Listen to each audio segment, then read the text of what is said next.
พระอาจารย์ค่ะกราบกราบกราบอาราธนาศีลพร้อมกันนะคะมายังพันเต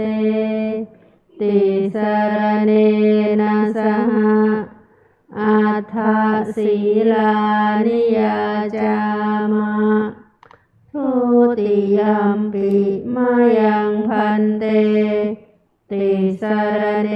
นะสหอัฏฐศีลานิยาจามะทุ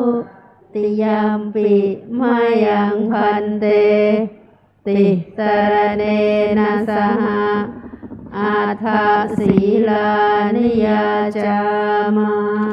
นะโมตัสสะภะคะวะโตอะระหะโตสัมมาสัมพุทธัสสะนะโมตัสสะภะคะวะโตอะระหะโตสัมมาสัมพุทธัสสะนะโมตัสสะภะคะวะโตอะระหะโตสัมมาสัมพุทธัสสะนะโมตัสสะภะคะวะโตอะระหะโตสัมมาสัมพุทธัสสะนะโมตัสสะภะคะวะโตอะระหะโตสัมมาสัมพุทธัสสะ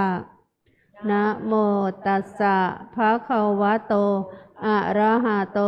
สัมมาสัมพุทธัสสะพุทธังสารนังคัจฉามิพุทธังสารนังคัจฉามิธัมมังสารนังคัจฉามิธัมมังสารนังคัจฉามิสังฆังสารนังคัจฉามิ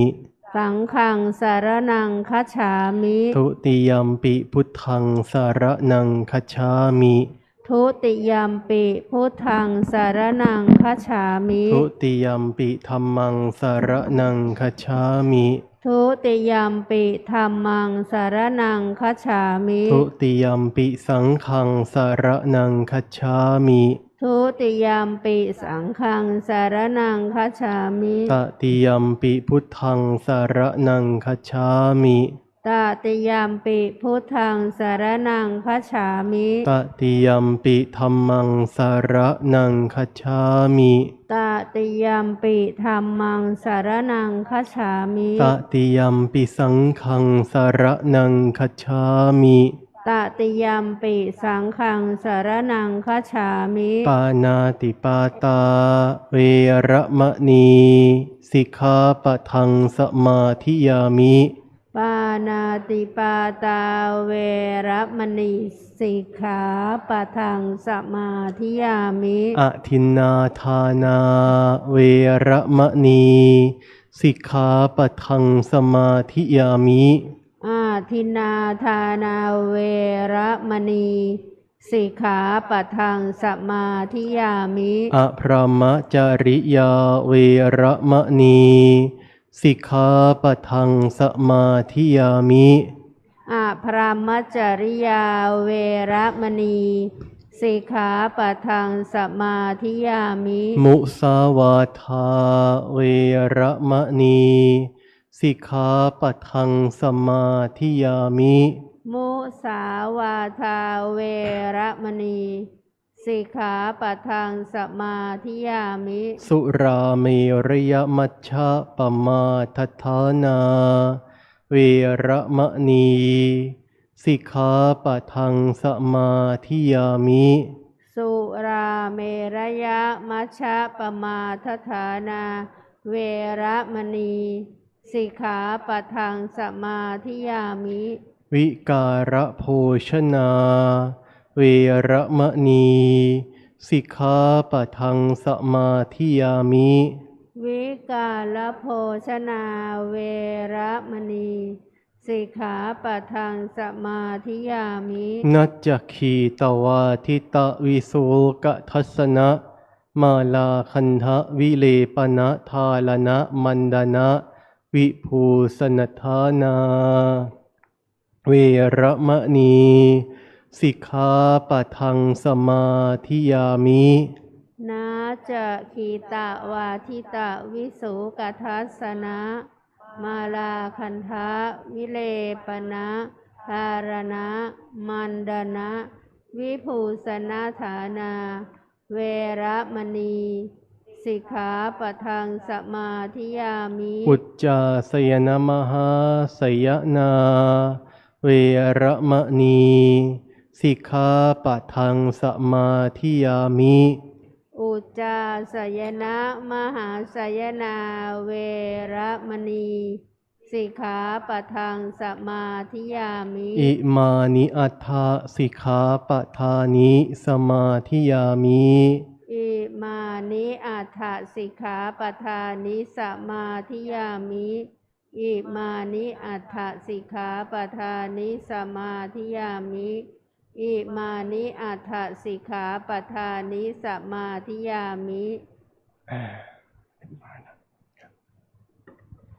กราบค่ะกราบกราบครับเจริญพรเรียนเชิญท่านแม่ชีสวนีสิริพิวรรณกิจได้เป็นตัวแทนอุบาสกอุบาสิกาน้อมกดสวิตช์ไฟเครื่องทองน้อยเครื่องบนเพื่อพระเดชพระคุณหลวงปู่พระพรหมมงคลบูชาธรรม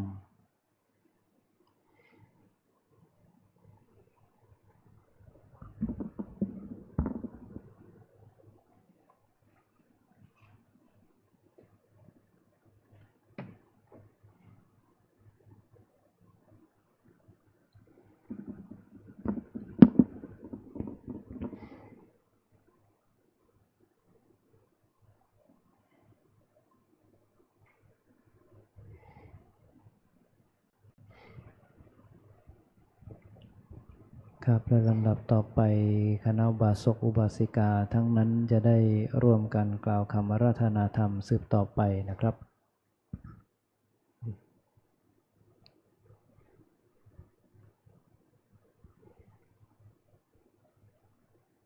พระมาจาโรกาทิปติสหัมปติงกาตรันชลีอนาทิวรังอาญาจะถังสันติทัสสาตราอัปปราชักขาชาติกาเทเสหิธรรมังอนุกรรมปิมังปะชังท้าวสหัมบดีพรหมเป็นบรมในพรหมาทรงฤทธิ์ที่ศักดาความบริสัทธิ์ทุกหมู่พรหมน้อมหา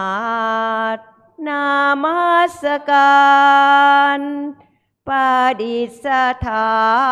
นหน้าที่สมควรแล้วจึงบังคมชุรีบาทพระศาสดาขอพรอันประเสริฐวรเลิศมโหฬารปวงสัตว์ในโลกากิเลสน้อยก็ยังมีขอองค์พระจอมปราดสู่ธรรมาสอันลูจีโปรดปรวงป ปัจฉานีท่านจงโปรดแสดงธรรม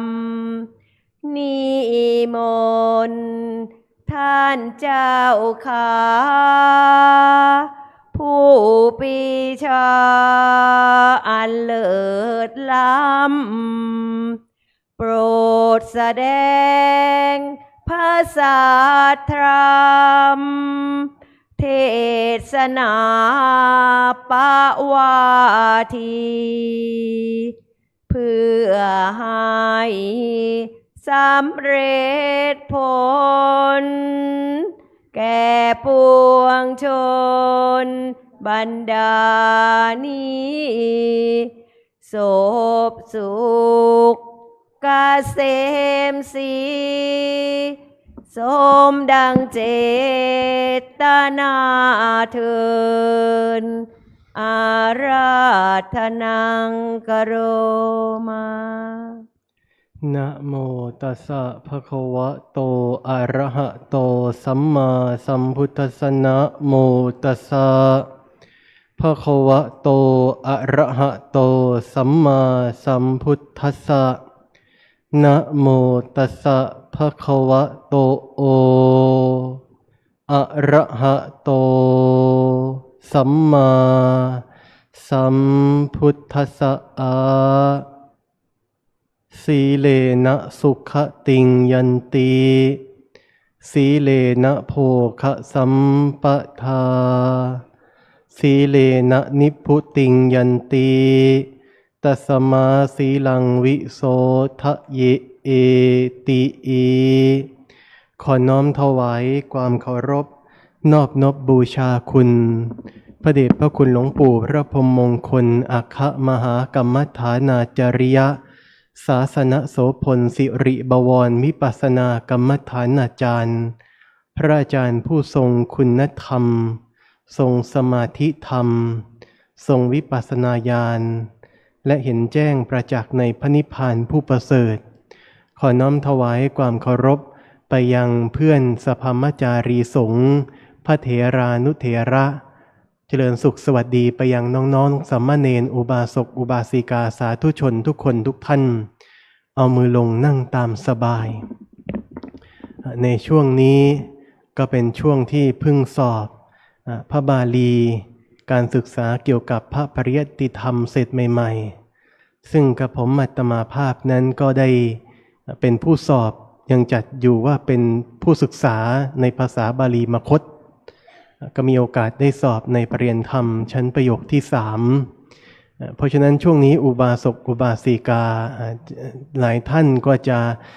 มักไต่ถามว่าหายไปไหนทำไมไม่ได้มาทำวัดจริงๆคือใช้เวลาทั้งหมดนั้นทุ่มเทให้กับการดูหนังสือครึ่งเดือนได้ฝากหน้าที่นี้ไว้กับหลวงพี่พัฒนศักดิ์กิติทัตโตบอกท่านว่าเดี๋ยวจะสอบบาลีขอหลวงพี่ช่วยทำวัดแทนหน่อยหลวงพี่ท่านก็รับภาระหน้าที่แทนก็ขอขอบพระคุณในน้ำใจเมตตาตลอดจนถึงได้มาเป็นพิธีกรในภาคค่ำของคืนวันนี้เพราะนั้นเสียงยังไม่กลับมาเท่าไหร่อุบาสกอุบาสิกาท่านทั้งหลายวันนี้ก็อาจจะเทศนาเสียงเบานิดหนึ่งเพราะว่าดูหนังสือจนเจ็บคอเลยโยมการแปลบาลีนั้นต้องเปล่งเสียงมันถึงจะจำได้ว่าอย่างนั้นต้องแปลต้องทำเสียงต้องเปล่งอักขระพยัญชนะออกภาษาให้เป็นอักขระวิธีมันจึงจะจำได้แม้แต่การท่องบทต่างๆบางทีเราบริกรรมไว้ในใจนี่มันไม่จำต้องเปล่งออกมามันถึงจะจำได้ใช้เสียงเกี่ยวกับการศึกษาไปเยอะก็เพิ่งสอบเสร็จ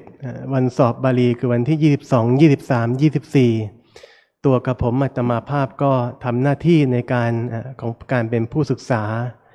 เมื่อวันที่24พระเดชพระคุณ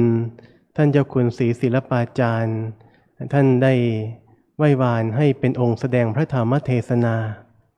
พอสอบเสร็จวันที่24แล้วหลวงพี่คิงคือหลวงพี่พระอัครพลท่านัญชโยท่านก็นิมนต์ให้ไปเป็นอาจารย์กรรมที่อาจารย์กรรมออกอภานในปริวาสิกรรมที่จัดที่วัดถ้ำบัวตองซึ่ง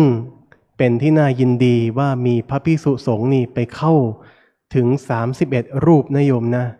นี่เป็นการจัดปริวาสกรรมภายในสาขาของวัดพระธาตุสีจอมทองปริวาสกรรมนั้นคือการชำระศีลของพระภิกษุญาติโยมภิกษุนี่ศีลเยอะมากศีลไม่ใช่ว่ามีเพียงแค่227ข้อตามหนังสือเล่มขาวเล่มแดงตามหนังสือนวโกวาทที่เราอ่านแต่ศีลที่มานอกพระปาติโมกข์อีกศีลทั้งหลายทั้งปวงที่ภิกษุนั้นต้องศึกษาทั้งข้อห้ามทำและข้อไม่ควรทำและข้อที่ต้องทำมีมากมายมหาศาลญาติโยมท่านทั้งหลายมีไม่มีที่สิ้นสุดศีลของพระภิกษุณีถ้าเกิดว่าครูบาอาจารย์ท่านนับมีประมาณ200,000 กว่าข้อญาติโยมครูบาอาจารย์ท่านนับนี่มีทั้งข้อห้ามและข้อที่ไม่ควรและข้อที่ต้องทำมีถึง200,000 กว่าข้อโดยพิสดารและอัตถคถาจารย์ในโบราณการก่อนท่านกล่าวไว้ยิ่งยวดกว่านั้นคือ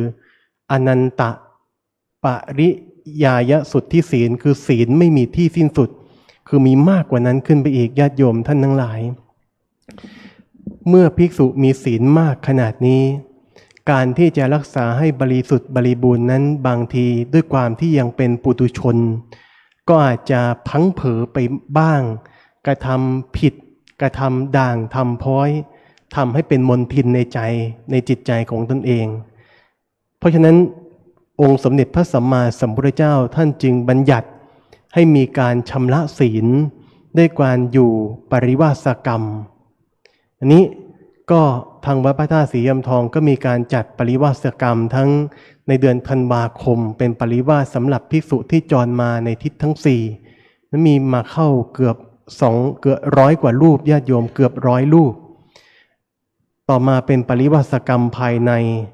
จัดที่สำนักสาขาก็คือวัดถ้ำบัวตองคือวันที่15ถึงวันที่25นี่มีประมาณ31รูปจัดเป็นภายใน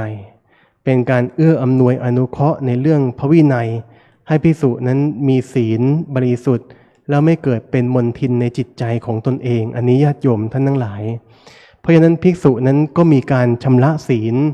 มีการต่อศีลมีการทำศีลของตนเองให้บริสุทธิ์อย่างนี้แล้วอุบาสกอุบาสิกาเราท่านทั้งหลายที่มาประพฤติปฏิบัติธรรมมาสมาทานศีล 5ศีล 8หรือมาบวชเป็นแม่ชีโกนผมห่มขาวอย่างนี้เรามีวิธีชำระศีลของเราให้บริสุทธิ์ไหมก็ต้องตอบว่ามีญาติโยมท่านทั้งหลายศีลของสัมมาเนรที่รักษาศีล10ก็ดีศีลของอุบาสกอุบาสิกาที่สมาทานศีล8ก็ดีที่อาตมาภาพได้ศึกษาปริยัติธรรมพระไตรปิฎกกับท่านอาจารย์พระมหาสมปองซึ่งท่านเป็นผู้อำนวยการสถาบันพระบาลีใหญ่และพระไตรปิฎกท่านบอกเอาไว้อย่างนี้ญาติโยมศีลของแม่ชีศีลของสามเณรนี่มีอายุอยู่เพียง1 ปักเท่านั้นต้องหมั่นสมาทานบ่อยๆคือมีอายุอยู่เพียงแค่1 ปักเท่านั้นญาติโยม1 ปักก็คือ15 วันทุกวัน15 ค่ำเราต้องมาสมาทานอย่างน้อยครั้งหนึ่งอันนี้จริงๆนะญาติโยมข้อนี้เป็นเรื่องจริงแม้แต่ผู้ที่ยืนยันได้ก็คือท่านพระมหาธนวัฒน์ธนวัฒโนเปลี่ยนธรรม9 ประโยคอาจารย์ใหญ่สำนักศาสนศึกษาท่านก็เคยนำเรื่องนี้มากล่าวไว้เหมือนกันเพราะฉะนั้นแม่ชีโยคีอุบาสกอุบาสิกาเราท่านทั้งหลายนั้นแม้เราจะเป็นผู้ที่ประพฤติปฏิบัติธรรมแต่สิ่งสำคัญการจะประพฤติปฏิบัติธรรมของเรานี่จะก้าวหน้าไปได้จะบริสุทธิ์บริบูรณ์ได้อย่าลืมว่าศีลนั้นองค์สมเด็จพระสัมมาสัมพุทธเจ้าพระองค์ทรงบอกไว้ว่าจัดว่าเป็นมารดาของธรรมศีลเป็นมารดาของธรรมญาติโยมไม่ว่าจะเป็นสติปัฏฐาน4อริยมรรคมีองค์8วิชชา3ปฏิสัมภิทาญาณ4อภิญญา6มรรคผลนิพพานสมาธิธรรมวิปัสสนาญาณหรือว่าฌานสมาบัติ ในปฐมฌานทุติยฌานตติยฌานจตุตฌานต่างๆจะเกิดขึ้นมาได้ก็เพราะว่าเรามีศีลบริสุทธิ์เท่านั้นหากศีลของเราด่างศีลของเราพ้อยกิจของเราไม่สมบูรณ์หน้าที่ของเราบกพร่องคือการหมั่นสมาทานคุณธรรมทั้งหลายทั้งปวงเหล่านี้ไม่สามารถเกิดขึ้นได้เลยญาติโยมเพราะว่าเมื่อเรามีศีลไม่บริสุทธิ์สิ่งที่จะตามมานั้นคืออวิปปิสารคือวิปปิสารคือความเดือดร้อนใจคือความตำหนิตนเองคือความรู้สึกเศร้าหมองอันเป็นมลทินในจิตใจเมื่อเรารู้สึกเศร้าหมองแล้วสมาธิธรรมก็เกิดขึ้นไม่ได้เมื่อสมาธิธรรมเกิดขึ้นไม่ได้จิตไม่ตั้งมั่นก็เป็นเหตุให้วิปัสสนาญาณปัญญานั้นไม่เจริญงอกงามไพบูรย์ในจิตใจแล้วองค์สมเด็จพระสัมมาสัมพุทธเจ้าพระองค์ยังทรงกล่าวว่าศีลนั้นเป็นเสมือนเสียรของพระธรรมถ้าบุคคลใดทำศีลขาดก็เป็นเสมือนกับการตัดเสียรของพระธรรมคือไม่สามารถที่จะมีชีวิตอยู่ต่อไปได้บุคคลผู้ตัดเสียรของพระธรรมแล้วก็ไม่จัดว่าเป็นมนุษย์อย่างสมบูรณ์แม้ตัวของเราจะเป็นมนุษย์แต่เรามีศีลขาดศีลด่างศีลพ้อยมีศีลไม่บริบูรณ์เจือไปด้วยอำนาจมลทินคือกิเลสครอบงำอยู่ในจิตใจตลอดเวลาบางทีตัวของเราเป็นมนุษย์แต่จิตใจของเราอาจจะไม่ใช่มนุษย์แล้วก็ได้จิตใจเต็มไปด้วยความโลภความโกรธความหลงก็เป็นเสมือนกับจิตใจของเปรตเป็นเสมือนกับจิตใจของสัตว์เดรัจฉานที่กัดกินกันอยู่ตลอดเวลาอย่างนี้เป็นต้นญาติโยมท่านทั้งหลายเพราะฉะนั้นการที่อุบาสกอุบาสิกาท่านทั้งหลายนั้นมาสมาทานศีลอยู่ในทุกๆวันโกนทุกๆวันพระนั้นเป็นกิจที่เราพึงกระทำนะญาติโยมนะเป็นกิจที่เราพึงกระทำไม่อย่างนั้นพระเดชพระคุณหลวงปู่ท่านคงให้ยกเลิกไปแล้วไม่ต้องมีการสมาทานศีลก็ได้เพราะลูกๆปฏิบัติธรรมกันอยู่แล้วเรื่องของศีลนั้นบุญศีลนั้นไม่เท่าบุญสมาธิบุญภาวนาปัญญาหรอกลูกๆไม่ต้องสมาทานศีลก็ได้ทำไมพระเดชพระคุณหลวงปู่ไม่สอนอย่างนี้เพราะว่าศีลนั้นจัดว่าเป็นเสียรของพระธรรมเป็นมารดาผู้ให้กำเนิดคุณวิเศษทั้งหลายทั้งปวงในพุทธศาสนานี้ญาติโยมท่านทั้งหลายเพราะฉะนั้นเป็นสิ่งที่น่าชื่นชมยินดีที่พวกเราท่านทั้งหลายนั้นมาหมั่นสมาทานในศีลไม่ว่าจะเป็นศีล 5ศีล 8ศีล 10ถ้าเป็นภิกษุก็อยู่ปริวาสกรรมชำระศีลหมั่นเทศนาบัตรหมั่นระลึกนึกถึงคุณของศีลทั้ง227ที่มาในพระปาติโมกข์ของตนเองบ่อยๆอย่างนี้เป็นต้นอันนี้อาตมาภาพจะได้มาขอกล่าวเกี่ยวกับเรื่องศีลทั้ง8ข้อเพื่อทำความเข้าใจญาติโยมท่านทั้งหลายเพราะบางทีเราเป็นผู้ประพฤติปฏิบัติธรรมใหม่เรามาสมาทานศีล8เรามาสมาทานเป็นภาษาบาลีแล้วอุบาสกอุบาสิกาบางคนบางท่านนี่ยังไม่เข้าใจว่าศีล8นั้นมีอะไรบ้างสมัยอาตมาภาพนั้นบวชเป็นสามเณรภาคฤดูร้อนตอนอายุ9 ขวบนะญาติโยมนะได้มีโอกาสบวชกับหลวงพ่อเจ้าวาดซึ่งท่านตอนนั้นฉายานามท่านเป็นชื่อว่าพระครูสุจิตบุญญากรเป็นพระนักปฏิบัติเป็นหมอมาบวชญาติโยมเป็นผู้ที่ปลูกฝังการรักจิตใจที่มีความรักในพุทธศาสนาให้ตัวกระผมอาตมาภาพมากหลวงพ่อนั้นท่านพาเดินธุดงค์ไปจังหวัดฉะเชิงเทราข้ามไปชลบุรีข้ามไปอ่างเก็บน้ำไปนอนในสุสานไปนอนในป่าช้าตอนนั้นอายุ9 ขวบญาติโยมท่านทั้งหลายบวชเดินธุดงค์ปฏิบัติธรรมแต่ว่าเราไม่ได้ศึกษาในข้อศีลเวลาครูบาอาจารย์ท่านพาสมาทานบางทีก็สงสัยเหมือนกันนะว่าศีลที่สมาทานเป็นภาษาบาลีเนี่ยมันมีคำแปลว่าอย่างไรคือมันสงสัยอยู่เพราะมันยังไม่ถ่องแท้ท่านเน้นในเรื่องของการเดินธุดงค์เน้นในเรื่องของการปฏิบัติเน้นในเรื่องของการคลองผ้าอะไรต่างๆอย่างนี้เป็นต้นทีนี้อาตมาภาพก็จะได้มาขอกล่าวเกี่ยวกับเรื่องของศีลทั้ง8ข้อของอุบาสกอุบาสิกาแล้วก็กล่าวถึงอานิสงส์และความเกื้อกูลเกี่ยวกับการภาวนาญาติโยมท่านทั้งหลายศีลข้อที่1ที่เราสมาทานว่า ปานาติปาตาเวรมณี เวรมณีคือการงดเว้นญาติโยมท่านทั้งหลาย งดเว้นจากการทำยังสัตว์ที่มีชีวิตที่มีลมปราณคือปานาเนี่ยที่มีลมปราณคือลมหายใจเนี่ยที่เขามีชีวิตเนี่ยให้ตกล่วงไปคือการฆ่าชีวิตพรากชีวิตของเขาทั้งหลายเหล่านั้นนั่นเองญาติโยมศีลข้อนี้เป็นการฝึกในเรื่องของการที่เราจะไม่เบียดเบียนผู้อื่นเป็นหลักการันตีว่าจะทำให้เรามีชีวิตยืนยาวไม่มีโรคภัยไข้เจ็บเบียดเบียนศีลข้อนี้นั้นเป็นการที่ทำให้กายและวาจาของเราเนี่ยอยู่ในความเป็นปกติไม่ไปเบียดเบียนทำให้คนหรือสัตว์เดือดร้อนญาติโยมท่านทั้งหลายถ้าเกิดเราเป็นสมณะนี่เราไม่ควรที่จะยังชีวิตของสัตว์ทั้งหลายเหล่านี้ให้ตกล่วงไปนี่เป็นพรหมจรรย์ข้อแรกที่เราควรสำเนียกควรสำนึกพออาตมาภาพพูดอย่างนี้แล้วญาติโยมบางท่านอาจจะคิดว่าดีเลยสมมติว่าหน้าหนาวมาถึงนะญาติโยมนะฤดูหนาวมาถึงเราไม่อยากอาบน้ำบ่อยๆอาจจะเอาข้ออ้างข้อนี้มาอ้างว่าฤดูหนาวฤดูนี้เนี่ย3 วันอาบน้ำครั้งหนึ่งดีกว่าเพราะอะไรเพราะว่าการอาบน้ำการถูสบู่เนี่ยมันเป็นการฆ่าสัตว์เพราะในร่างกายของเราเนี่ยเต็มไปด้วยเชื้อโรคเต็มไปด้วยของปฏิกูลถ้าเราอาบน้ำมันจะไปฆ่าชีวิตของสัตว์เหล่านี้ให้ตายไปแล้วศีลของเราจะผิดบ่อยๆว่าอย่างนี้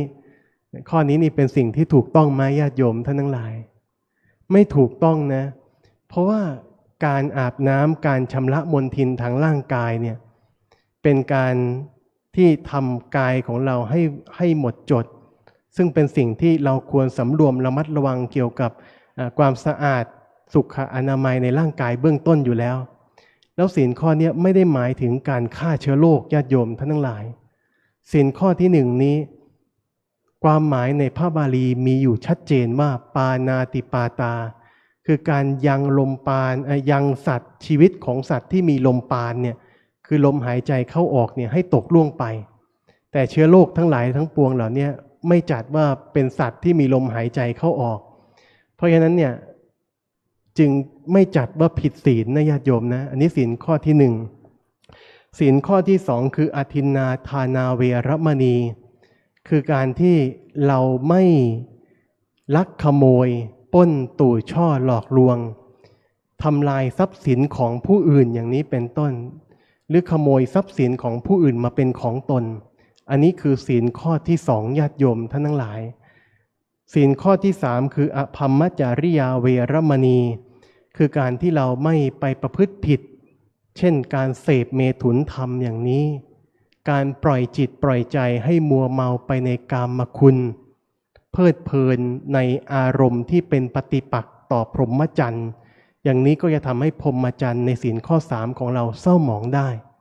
ศีลข้อที่4คือมุสาวาทาเวรมณีคือการที่เราไม่พูดปดไม่มดเท็จ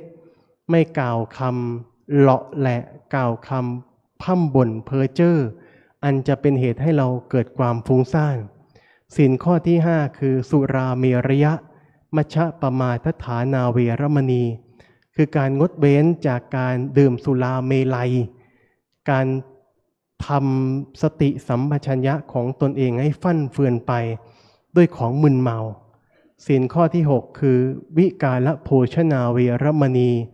คือการที่เราไม่บริโภคอาหารที่เป็นของเคี้ยวของกลืนที่จัดว่าเป็นอาหารนะญาติโยมนะตั้งแต่เวลาเที่ยงวันไปแล้วก็คือบริโภคเพียงช่วงอรุณขึ้นก็คือ6 โมงเช้าถึงเที่ยงวันเท่านั้นอันนี้คือการที่เราฝึกในเรื่องของการบริโภคให้เป็นรู้จักในการประมาณในการฉันประมาณในการขบการกินเพราะการกินมากเกินไปนี่จะนำมาซึ่งนิวรณธรรมคือความง่วงเหานอนญาติโยมท่านทั้งหลายและการบำรุงธาตุขันธ์ของเราให้มากเกินไปด้วยโภชนะอาหารที่มันเกินพอดีนั้นจะเป็นเหตุให้กามคุณของเรากำเริบได้ เป็นเหตุให้กามราคะต่างๆแล้วก็การยินดีในการหลับการนอนของเรามันกำเริบคือความเกียจค้านในการที่จะประพฤติปฏิบัติญาติโยมท่านทั้งหลายศีลข้อที่7คือนัจจคีตวาทิตะวิสูกัททัสนามาลาคันทะวิเลปนะทาลนะมันดนะวิภูสนัฏฐานาเวรมณีข้อนี้นั้นหมายถึงการที่เราต้องงดเว้นจากสื่อจากการดูการละเล่นทั้งหลายทั้งปวงไม่ว่าจะเป็นสื่อประเภทตลกสื่อประเภทดนตรีแล้วก็การรูปไล้ประทินผิวด้วยเครื่องหอมต่างๆหรือการประดับตกแต่งร่างกายของตนเองให้งดงามต่างๆด้วยสายสร้อยด้วยข้อมือด้วยเพชรด้วยทองอย่างนี้เป็นต้นเราเป็นสมณะแล้วเราก็ควรงดเว้นจากสิ่งเหล่านี้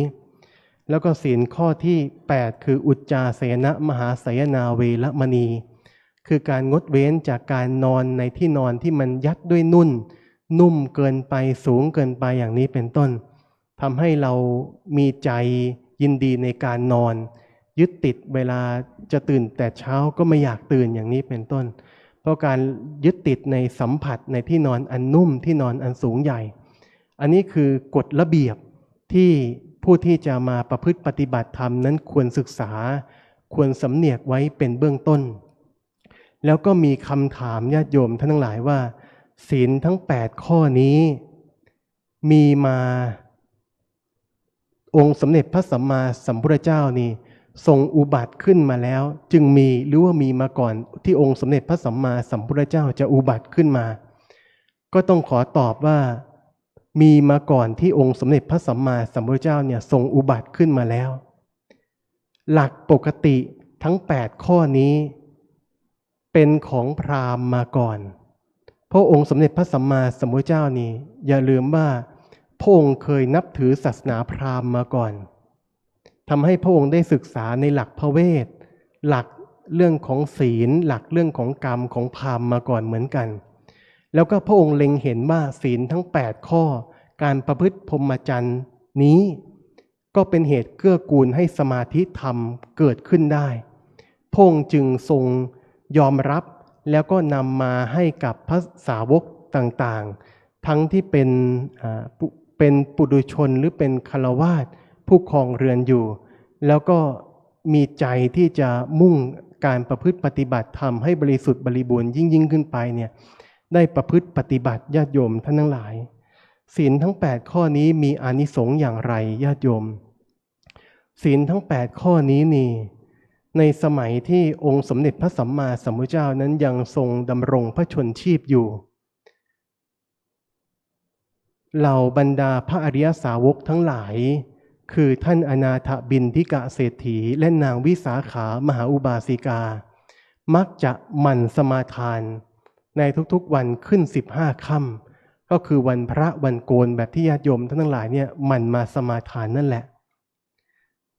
ศีลทั้ง8ข้อนี้มีอานิสงส์คือมีวันหนึ่งในบ้านของท่านอนาถบิณฑิกะเศรษฐีเรียกได้ว่าบ้านของท่านทั้งบ้านทั้งหลังเลี้ยงทาสกรรมกรมากมายทั้งคนทำสวนคนทำไร่ไถนาให้ท่าน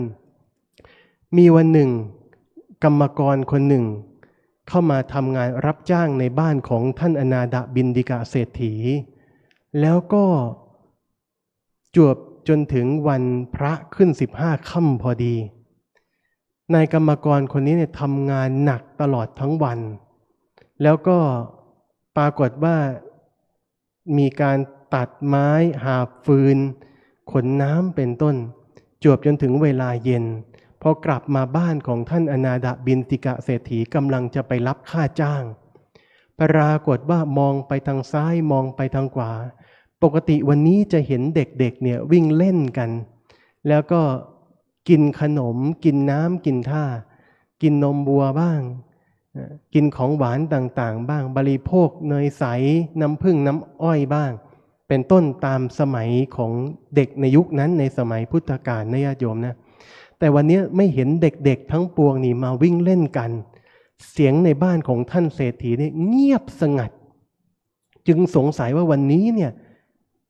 เขาทำอะไรกันพอเข้าไปไต่ถามดูก็ได้ความว่าวันนี้เนี่ยเขาถืออุโบสถศีลกันคือสมาทานศีล 8เว้นจากการละเล่นอันเป็นค่าศึกต่อกุศลนัจจคีตวาทิตะข้อที่7เนี่ยแล้วก็เว้นจากการบริโภคอาหารในเวลาวิกาลจึงไม่เห็นเด็กๆทั้งหลายทั้งปวงมากินขนมมาวิ่งเล่นกันนายคนนี้ก็สงสัยแม้แต่เด็กๆในบ้านของท่านอนาถบิณฑิกาเศรษฐีแล้วก็บริวารของท่านคนอื่นๆก็รักษาศีล 8กันหมดทุกคนเลยหรือถามไถ่ไปได้ความว่ารักษากันทั้งหมดตนเองก็เลยถามมาตนเองเพิ่งมาทำงานไม่กี่อาทิตย์เนี่ยสามารถรักษากับเขาได้บ้างไหมเพื่อนๆก็บอกว่าสามารถทำได้ตนเองก็เลยสมาทานนั่นแหละแต่สมาทานในตอนเย็นนะโยมนะด้วยความที่เขาสมาทานในตอนเย็นไม่ได้มีการเตรียมตัวมาก่อนปรากฏว่าในคืนนั้นเองเนี่ยทำงานหนักมาทั้งวันเลยไม่คิดว่าวันนี้จะได้มาสมาทานศีล 8ก็ท้องร้องจอกรู้สึกว่าหิวกระวนกระวายร่างกายมันกระซ่านมันร้อนแล้วก็มีอาการคือน้ำย่อยเนี่ยมันกัดกระเพาะปวดท้องนอนบิดอยู่ญาติโยมด้วยความที่ร่างกายของตนเองอ่อนเพลียมากเพื่อนๆก็เห็นก็เป็นห่วงเอาเนยใสน้ำมันน้ำผึ้งเอาของหวานต่างๆเอาข้าวปลาอาหารเนี่ยมาจะให้กินนายกรรมกรคนนี้ก็ไม่ยอมกินบอกว่าวันนี้เป็นวันแรกที่เขาเนี่ยจะตั้งใจรักษาศีล 8ให้บริสุทธิ์จะต้องทำให้ได้ถ้าทำไม่ได้ตั้งแต่วันแรกเนี่ยวันต่อไปตนเองก็จะทำไม่ได้อยู่อย่างนี้แหละอยากจะทำให้ได้เด็กๆยังทำได้เลยไม่ยอมแพ้เด็กๆญาติโยมปรากฏว่าเขาเอาอะไรมาให้กินก็ไม่ยอมกินประพฤติอย่างอุกฤษปรากฏว่าพอรุ่งเช้าเพื่อนๆมาดูเขาเสียชีวิตไปแล้วญาติโยมท่านทั้งหลาย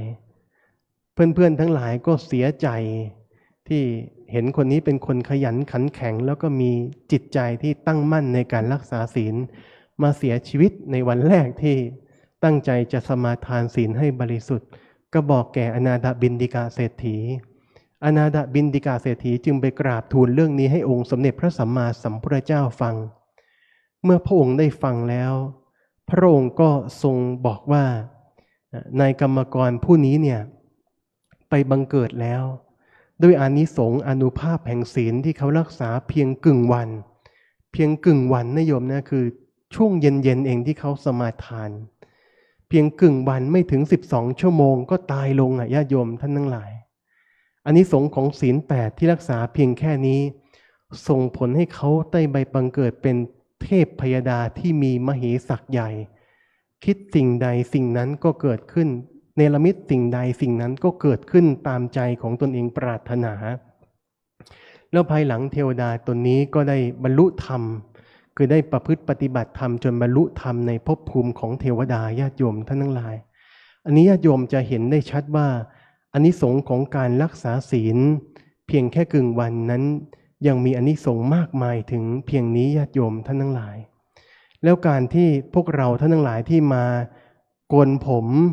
มานุ่งเหลืองห่มเหลืองหรือมานุ่งขาวห่มขาวอย่างนี้จัดว่าเป็นเนกขัมมะเนกขัมมะนั้นคือการปฏิญาณตนที่จะออกจากกามคุณเป็นการประพฤติในศีลคุณธรรมคือการรักษาศีลให้ยวดยิ่งขึ้นไปอีกญาติโยมท่านทั้งหลายไม่ใช่เพียงแค่ศีล 5ที่เรารักษาอยู่แต่ที่บ้านก็ได้แต่การที่เราออกมาอยู่วัดออกมาอยู่ในเรือนอันว่างออกมาอยู่ในสถานที่อันสงัดออกมาอยู่ในสถานที่ที่เขาประพฤติปฏิบัติพรหมจรรย์ออกมาอยู่ในสถานที่ที่รองรับพระสัทธรรมเช่นแผ่นดินผืนแผ่นดินที่รองรับพระสัทธรรมวัดพระธาตุศรีจอมทองวรวิหารที่มีพระบรมธาตุและมีพระเดชพระคุณหลวงปู่ครูบาอาจารย์ประดิษฐานอยู่จัดว่าเป็นการออกอันประเสริฐเป็นเนกขัมมะญาติโยมเนกขัมมะนี้มีอานิสงส์มหาศาลองค์สมเด็จพระสัมมาสัมพุทธเจ้าทุกๆพระองค์ตลอดจนพระอริยสาวกทั้งหลายดำเนินไปในเส้นทางคือเนกขัมมะนี้องค์สมเด็จพระสัมมาสัมพุทธเจ้านี่พระองค์ทรงสรรเสริญว่า เนกขัมมะคือการออกจากกามคุณจัดว่าเป็นการออกอันประเสริฐเหล่าบรรดาสัตว์ทั้งหลายที่มีกิเลสเป็นเครื่องกั้นมีตัณหาเป็นเครื่องผูกล้วนถูกร้อยลัดไว้ด้วยกามคุณมีน้อยนักที่จะเห็นโทษญาติโยมท่านทั้งหลายเปรียบเสมือนกับเขาโคกับขนโคถ้าญาติโยมมองออกไปทางโลกภายนอกเขามัวเมากันอยู่กับสิ่งที่เป็นแสงสีเสียงต่างๆมัวเมาอยู่ในกิเลสอยู่ในการกินกามเกียรติกิเลสตัณหามานะทิฏฐิต่างๆ108,000 ประการที่จะชักนำจิตใจของเขาให้ลุ่มหลงไปแต่ว่าท่านทั้งหลายเหล่านั้นยังไม่เห็นโทษของกามคุณทั้งหลายเหล่านั้นว่ามันให้ผลเผ็ดร้อนเพียงไรที่ต้องแก่งแย่งชิงดีชิงเด่นยื้อแย่งแสวงหาปากกัดตีนถีบกดขี่ข่มเหงซึ่งกันและกันแล้วนำมาซึ่งความทุกข์ทั้งในภพนี้แล้วก็ในสัมปรายภพเบื้องหน้าญาติโยมท่านทั้งหลายเพราะว่ายังไม่พิจารณาเห็นทุกข์เห็นโทษเหมือนที่พวกเราท่านทั้งหลายมาประพฤติปฏิบัติธรรมยังพอได้เห็นบ้างแล้วในทุกข์ที่มีอยู่ในกายนี้จากเวทนาที่เกิดขึ้นจากการกำหนดเวทนาก็ดีจากการเจริญเวทนานุปัสสนาก็ดีองค์สมเด็จพระสัมมาสัมพุทธเจ้าบอกว่าบุคคลที่มีปัญญาบุคคลที่เป็นบุรุษอาชาไนเป็นผู้ที่แก้วกล้าพึงพิจารณาเห็นโทษในกามคุณ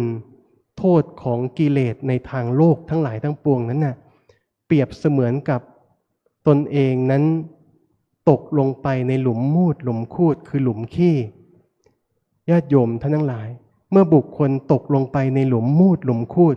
เนื้อตัวย่อมเปื้อนมอมแมมไปด้วยกลิ่นมูดกลิ่นคูดกลิ่นอุจจาระกลิ่นปัสสาวะบุคคลนั้นถ้ามีปัญญาพิจารณาเห็นทุกข์เห็นโทษแล้วพึงลุกขึ้นพึงรีบผุดขึ้นจากหลุมมูดหลุมคูดนั้นให้เร็วฉันใดบุคคลผู้ที่จะประพฤติปฏิบัติพรหมจรรย์ให้บริสุทธิ์บริบูรณ์และเห็นทุกข์เห็นโทษนั้นพึงออกจากกิเลสคือกามคุณทั้งหลายทั้งปวงด้วยการอยู่เนกขัมมะนั้นให้เร็วฉันนั้นเนกขัมมะในที่นี้ก็คือการออกจากกามคุณคือการออกจากกิเลสทั้งหลายทั้งปวงญาติโยมท่านทั้งหลายแล้วอานิสงส์จากการรักษาศีลของเราให้บริสุทธิ์บริบูรณ์ไม่ว่าจะเป็นพระภิกษุสงฆ์สามเณรหรือแม่ชีโยคีอานิสงส์จากการรักษาศีลจะเป็นเหตุเป็นปัจจัยให้มีอวิปปิสารเป็นผลคือความไม่เดือดร้อนใจคือความที่ไม่รู้สึกผิดไม่รู้สึกเศร้าหมองจากการทำผิดไม่รู้สึกมีทุกข์มีโทษติดตามมาทั้งการตำหนิตนเองการติเตียนตนเองเช่นเราเป็นพระแล้วเราบริโภคก้อนข้าวชาวบ้านมีคนมาใส่บาตรหรือเราเป็นแม่ชีแล้วเราใช้จ่ายค่าน้ำค่าไฟวัดจะเป็นหนี้สงฆ์ไหมหนอถ้าเกิดเรารักษาศีลให้บริสุทธิ์บริบูรณ์อารมณ์เหล่านี้จะไม่เกิดขึ้นในจิตใจของเราเราจะเป็นผู้ที่บริโภคก้อนข้าวชาวบ้านได้อย่างไม่เป็นหนี้เวลาเศรษฐีคฤหบดีกำนันผู้ใหญ่บ้านมาวัดมาวาเขากราบไหว้เราเขานับถือเขาสรรเสริญเขากราบเราด้วยศีรษะที่จมลงไปกับพื้นดินด้วยจิตใจที่นอบนบบูชาเราก็จะรู้สึกไม่เป็นหนี้เราจะมีแต่ความผ่องใสไม่รู้สึกเศร้าหมองเป็นมลทินในจิตใจว่าโอ๋หนอเราไม่บริสุทธิ์เขากราบไหว้เรานี่บางทีมันสะดุ้งขึ้นมาอย่างนี้เป็นต้นเพราะว่าเราเป็นผู้ที่มีศีลบริสุทธิ์ทำให้เราเกิดมีความอวิปปิสารเป็นผลคือไม่เดือดร้อนใจญาติโยมท่านทั้งหลายเมื่อความอวิปปิสารไม่เกิดขึ้นแก่เราเพราะความที่เรามีศีลบริสุทธิ์มันจะส่งผลไปถึงปราโมทย์ญาติโยมปราโมทย์นั้นคือความเบิกบานใจคือความอาจหาญแกล้วกล้าคือความที่เรารู้สึกว่าจิตใจของเรามันแช่มชื่นรู้สึกจิตใจของเรามันสดชื่นมันไม่เหนื่อยหน่ายต่อการทำความเพียรเช่นการเดินจงกรมนั่งภาวนาเป็นต้นเวลาครูบาอาจารย์ให้เราเดินครึ่งชั่วโมง นั่งครึ่งชั่วโมงเดิน1 ชั่วโมงนั่ง1 ชั่วโมงเราก็มีจิตใจที่น้อมไปในการที่จะประพฤติปฏิบัติธรรมทำให้การเดินจงกรมการนั่งสมาธิของเรามันเพลินทำให้การตามรู้ตามดูกายตามรู้เวทนาตามรู้จิตตามรู้ธรรมารมณ์คือนิวรณธรรมที่มันเกิดขึ้น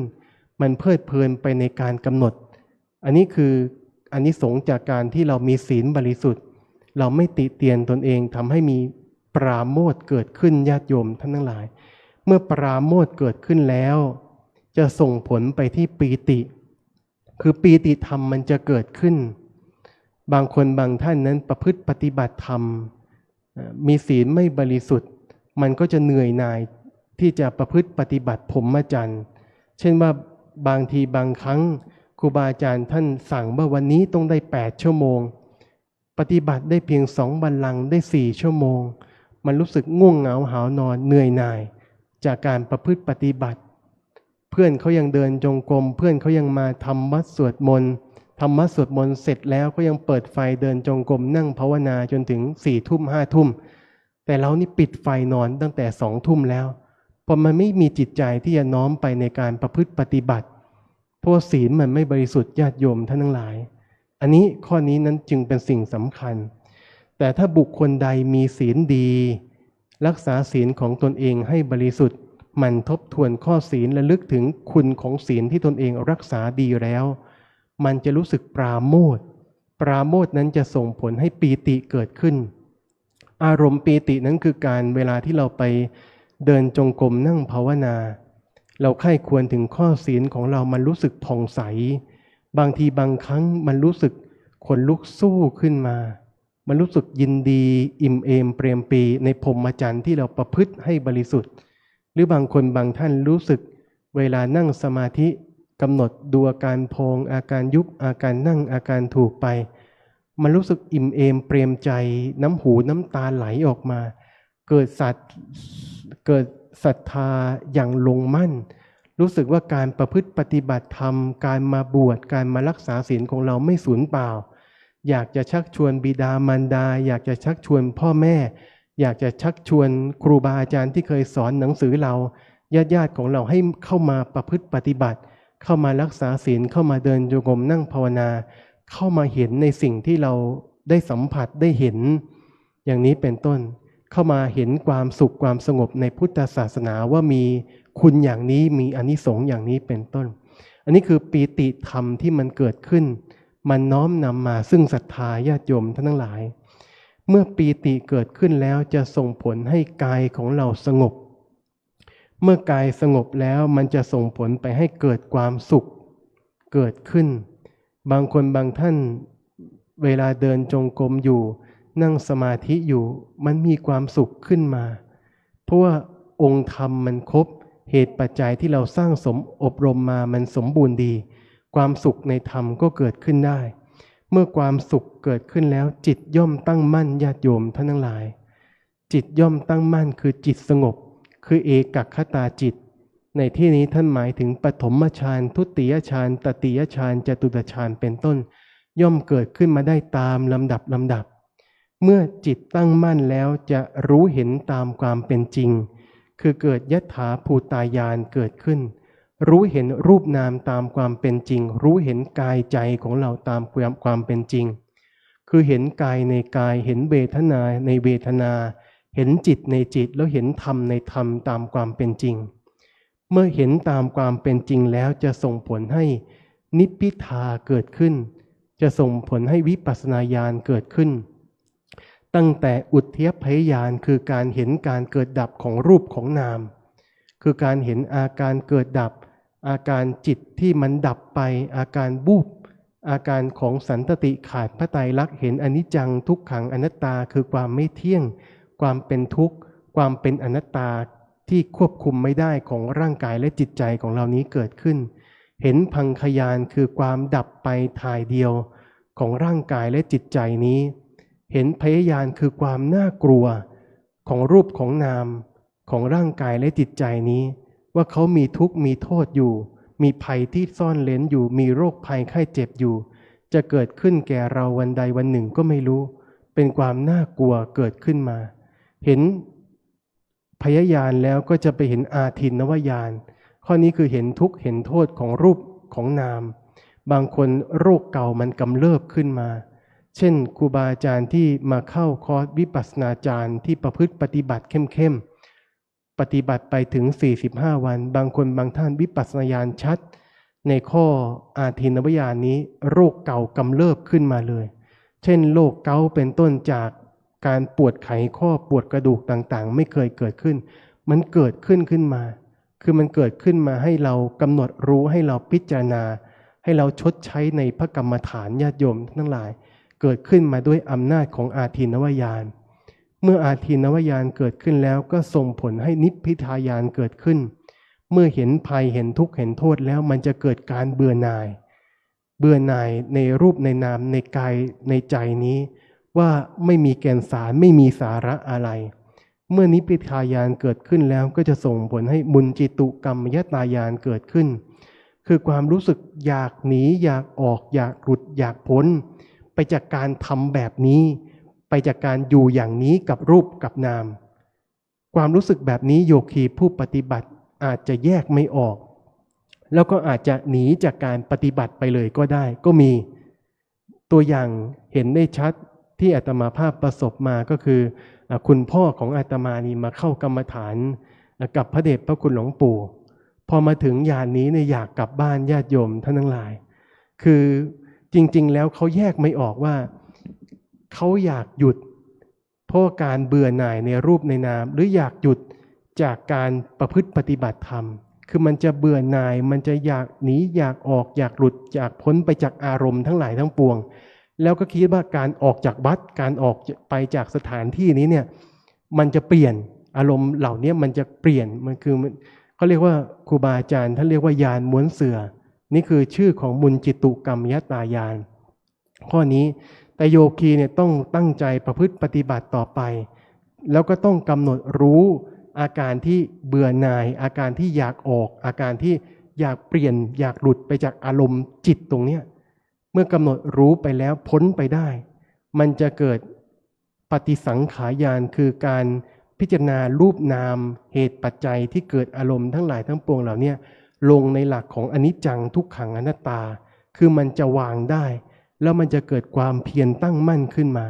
นี่คือปฏิสังขายานเมื่อปฏิสังขายานเจริญแก้วกล้าก้าวหน้าแล้วจะส่งผลให้เกิดการวางเฉยในรูปในนามในกายในใจเรียกว่าสังขารุปเปกขายานญาติโยมท่านทั้งหลายคือจะเกิดการวางเฉยในอารมณ์ทั้งหลายทั้งปวงที่จรมาที่มาเป็นบททดสอบไม่ว่าอารมณ์จะสงบก็ดี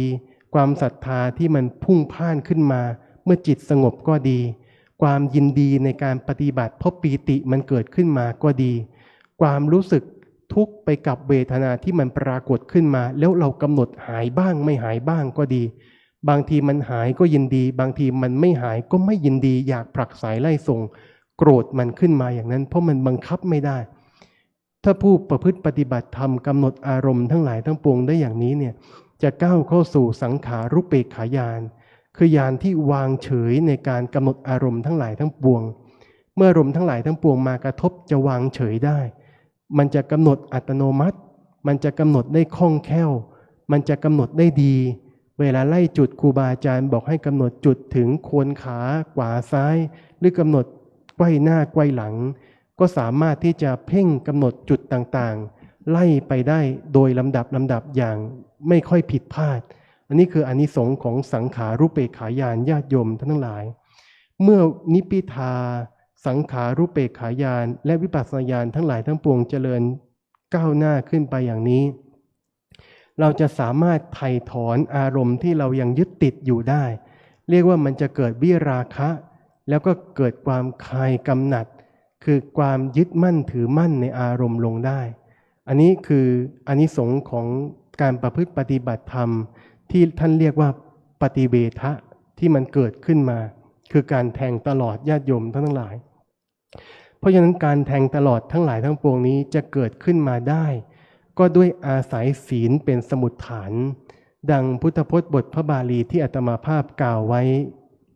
เป็นนิเคปบทเบื้องต้นว่าสีเลนะสุขติงยันติ คือศีลนั้นทำให้เราเข้าถึงสุคติโลกสวรรค์ได้ ตัวอย่างก็มีมาในสมัยพุทธกาลแล้วก็สีเลนะโภคสัมปทา คือศีลนั้นเป็นตัวการันตีเป็นเหมือนหลักประกันในชีวิต เมื่อเราไม่ไปเบียดเบียนผู้อื่น ผู้อื่นก็ไม่มาเบียดเบียนเรา ด้วยการทำลายทรัพย์สินเข้าของเงินทองหรือชีวิตของเราให้จบสิ้นหมดลงไป เมื่อเราไม่ไปลักประทุษร้ายเข้าของผู้อื่น ไม่เคยไปลักเล็กขโมยน้อยปล้นตู่ช่อหลอกลวงโทษอาชญาอันเกิดจากการทุจริตถูกจับถูกเจ้าหน้าที่บ้านเบืองตามจับออกกฎหมายตามจับถูกศาลเรียกตัวถูกตำรวจเรียกตัวอย่างนี้ก็ไม่เกิดขึ้นทำให้เราถึงซึ่งความเจริญในโภคสมบัติทำให้โภคสมบัติทั้งหลายทั้งปวงที่เราหมั่นหามันเก็บมาได้ไม่มาลายหายไปด้วยโทษภัยทั้งหลายเหล่านี้แล้วก็สีเลนะนิพพุติงยันติคือศีลนั้นเป็นเหตุให้ถึงความเย็นกายเย็นวาจาทำให้ปีติธรรมเกิดขึ้นทำให้สมาธิธรรมเจริญงอกงามทำให้วิปัสสนาญาณก้าวหน้าแล้วก็เป็นเหตุให้ถึงซึ่งพระนิพพานได้ก็เพราะศีลญาติโยมท่านทั้งหลายเพราะฉะนั้นธรรมะในภาคค่ำของคืนวันนี้จริงๆอาตมาภาพก็ไม่ได้เตรียมตัวมาญาติโยมเพราะเพิ่งสอบเสร็จพอสอบเสร็จแล้วหลวงพี่คิงท่านก็นิมนต์ไปเป็นอาจารย์กรรมปริวาส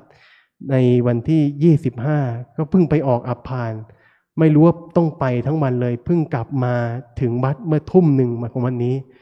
ท่านเจ้าคุณท่านก็นิมนต์เมื่อวันที่24พอสอบเสร็จแล้วอาตมาภาพก็พักคิดว่าจะมาดูเรื่องเทศเนื้อหาในวันที่25ปรากฏว่าถูกนิมนต์ไปเป็นอาจารย์กรรมปริวาสออก7 โมงเช้ากลับมาทุ่มหนึ่งญาติโยมไม่มีเวลาดูเรื่องเทศมาเพราะฉะนั้นภาคค่ำของคืนวันนี้หากบทธรรมบทใดเพราะเราไม่ได้เตรียมตัวมาอาจจะมีการผิดพลาดในธรรมแล้วการแสดงธรรมผิดนั้นมันก็มีโทษแต่อันหนึ่งบุคคลผู้ที่กล่าวธรรมถูกต้องทั้งหมดทั้งอัฏฐพยัญชนะไม่เคยมีในโลกญาติโยมท่านทั้งหลายถ้าเกิดเราศึกษาในพุทธประวัติเรื่องของภาษาวกทั้งหลายทั้งปวงแม้แต่ผู้ที่ทรงปัญญาที่สุดเช่นพระธรรมเสนาบดีสารีบุตรบางทีบางครั้งยังมีความเห็นในการกล่าวธรรมไปในทางที่ขัดกับความเห็นของพระสัพพัญญุตญาณขององค์สมเด็จพระสัมมาสัมพุทธเจ้าเลยถ้าเราเคยศึกษานะญาติโยมท่านทั้งหลายเพราะฉะนั้นในโลกปัจจุบันนี้อาตมาอันนี้เป็นความเห็นส่วนตัวบางทีบางครั้งมีพระภิกษุออกมาสอนธรรมตามสื่อโซเชียลมีฆราวาสมาสอนธรรมตามสื่อโซเชียลต่างๆเป็นการถามมาตอบไปแบบไม่ได้เตรียมตัวมันถามมาตอบไปแบบเรียกได้ว่ามันต้องใช้ไหวพริบปฏิภาณในการตอบทันทีแล้วจะเป็นไปได้หรือที่การถามมาตอบไปนั้นจะตอบได้ทุกคำถามไม่สามารถที่จะมีใครพยากรณ์ปัญหาทั้งหลายทั้งปวงได้ทุกคำถามอย่างถูกต้องบริบูรณ์ญาติโยมท่านทั้งหลายในข้ออัดข้อธรรมบางอย่างที่เราเสพตามสื่อไม่ว่าจะเป็นของพระภิกษุหรือของฆราวาสต่างๆบางทีบางครั้งเราต้องมาไข้ควรเราต้องมาศึกษาพิจารณาวิจัยวิเคราะห์ให้ดีว่าถูกต้องตามหลักธรรมในพระไตรปิฎกไหมเพราะธรรมะขององค์สมเด็จพระสัมมาสัมพุทธเจ้านั้นเป็นของสูงเป็นของล้ำค่าแล้วเป็นของลึกซึ้งสามารถที่จะเข้าใจตามได้โดยยากเราต้องพิจัยวิเคราะห์พิจารณาให้ดีแล้วก็ต้องมาเทียบเคียงกับหลักให้ดีอันนี้ญาติโยมท่านทั้งหลายอาตมาภาพธรรมะในภาคค่ำของคืนวันนี้อาตมาภาพจึงขอสมมุติยุติลงคงไว้แต่เพียงเท่านี้เอวังก็มีด้วยประการฉนี้อันธรรมยังสาธุกรังกโรมาเซสาธุสา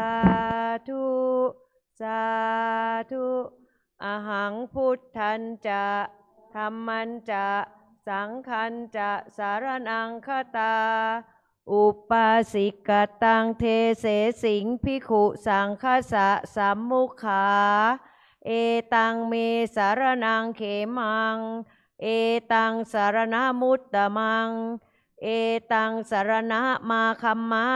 สัพพะทุกขาปามุญจเร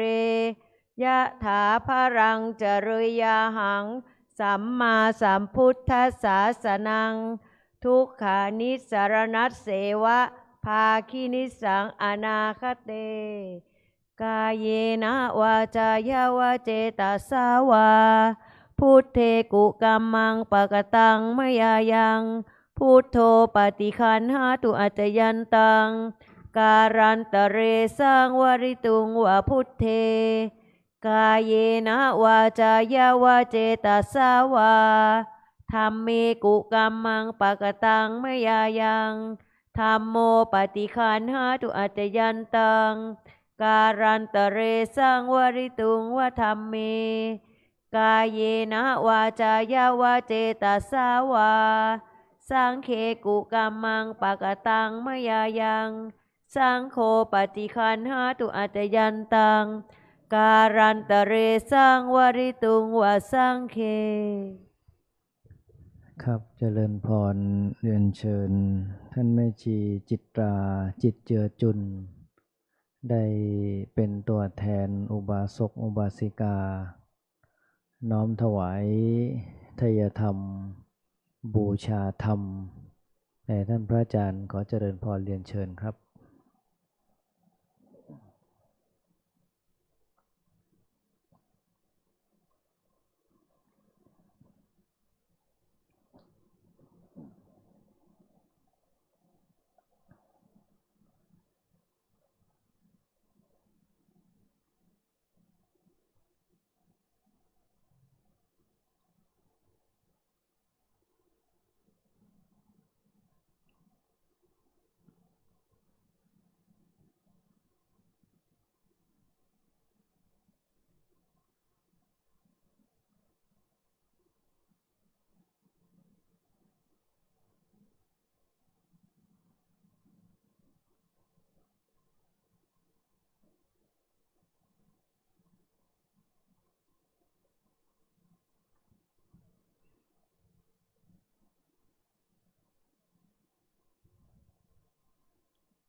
ญาติโยมตั้งใจรับพรนะยะถาวาริวหาปุราปริปุเรนติสาคะลังเอวะเมวะอิโตทินังเปตานังอุปกปปติอิชิตังปฏิตังตุมหังคิปะเมวะสมิชโตสัพเพปุเรนตุสังกปาจันโทปนะระโสยะถามณิโชติระโสยะถาสัพพิติโยวิวัชชันตุสัพพะโรโควินัสตุมาเตภวัตวันตรายโยสุขีทีขายุโกภวะอภิวาทนสีริสนิจจังวุธาปจายโนจัตตารโอธรรมาวัฏันติอายุวันโนสุขังพะลังสาธุสาธุสาธุครับพระธรรมเทศนาเนื่องในวันโกนแรม13 ค่ำเดือน 3โดยท่านพระอาจารย์พงษ์สิทธิ์ถาวรจิตโตนักธรรมชั้นเอกประโยค 1-2 ได้เมตตาให้ธรรมะเป็นทานในศีลกถาแก่เราท่านทั้งหลายกล่าวกับผมในนามคณะพระภิกษุ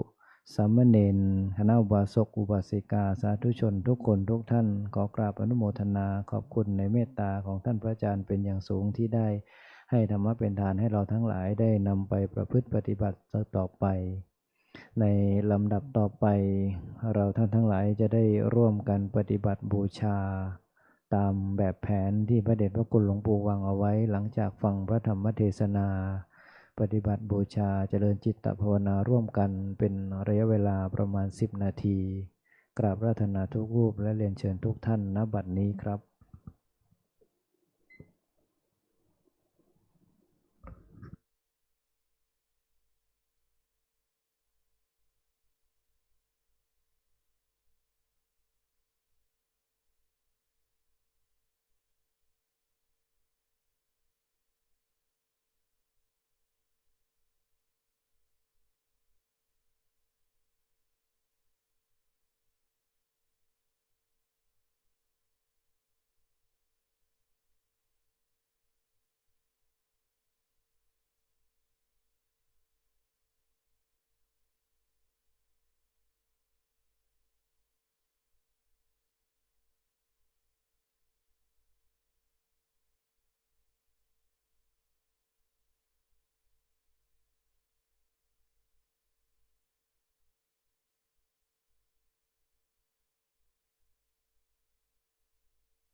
ครับสมควรแก่เวลา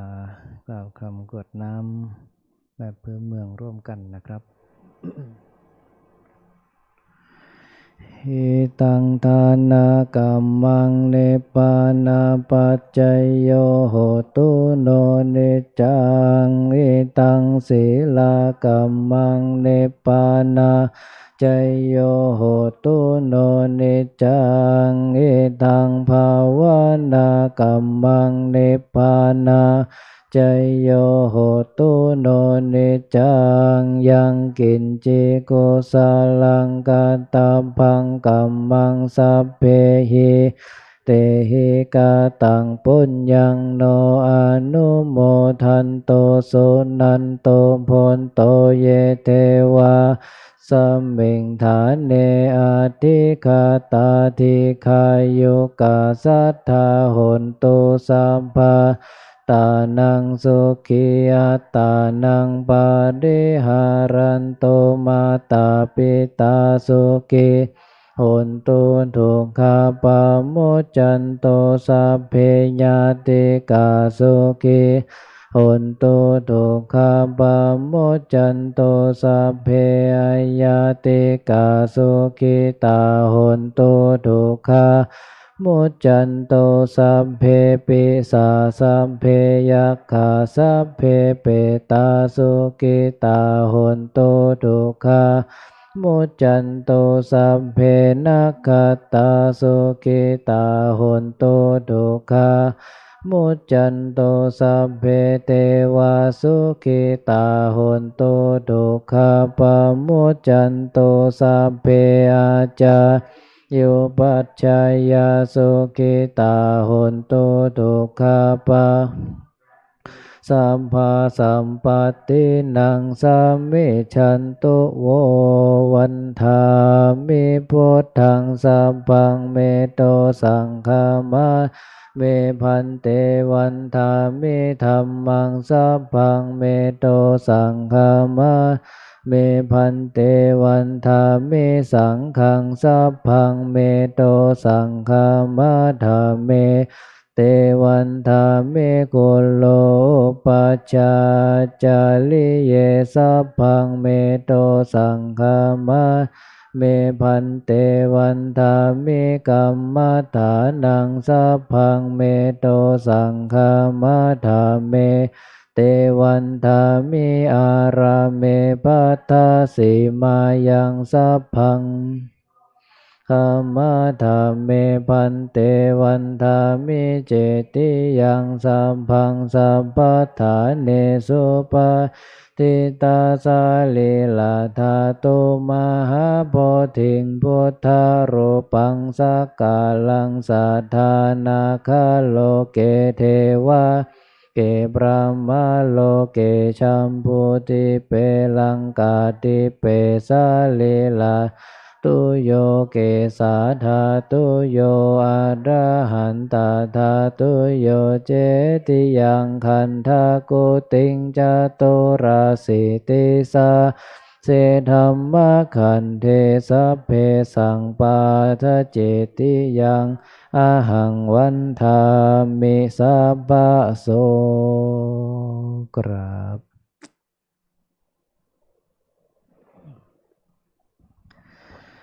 ครับหันหน้าไปทางสรีระสังขารพระเดชพระคุณหลวงปู่น้อมศีรษะลงกล่าวคำวันทานน้อยพร้อมกันนะครับ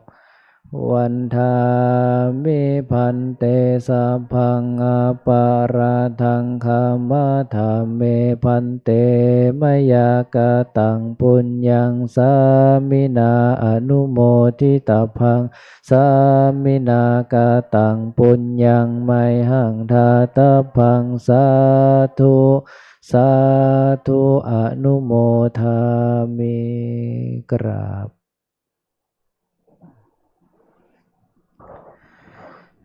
ครับบูชาพระรัตนตรัยอีกครั้งหนึ่งนะครับ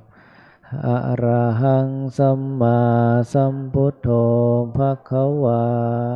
พุทธังภควันตังอภิวาเทมิสวากขาโตภควตาธัมโมธัมมังนัมสสามิ